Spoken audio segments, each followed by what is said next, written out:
yang menikahi dua wanita sekaligus sempat viral di media sosial pada akhir Desember tahun 2021.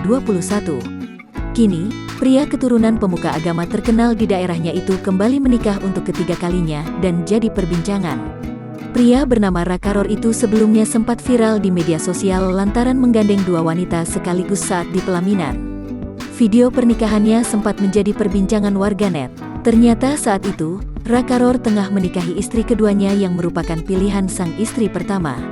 Adapun istri pertama Rakaror, Nyai Hije Konita Ari Agni hanya ikut menemani sang suami di pelaminan. Namun saat itu istri pertama pun turut didandani layaknya pengantin baru dengan balutan busana pengantin yang sama dengan istri kedua.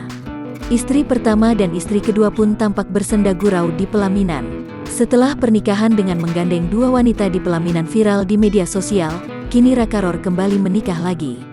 Lewat akun TikTok @zahla_indah yang diunggah pada Jumat, tanggal 9 April tahun 2021, ia menyebut jika Rakaror baru saja melangsungkan pernikahan dengan istri ketiganya.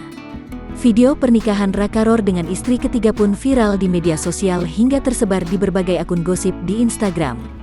Berbeda dengan sebelumnya, pernikahan Rakaror kali ini hanya terlihat didampingi istri pertama. Sementara istri kedua Rakaror tidak terlihat dalam video yang diunggah di TikTok. Istri pertama Rakaror terlihat berpose di samping madunya. Ia terlihat menggunakan setelan baju hitam tanpa ikut dirias bak pengantin seperti sebelumnya.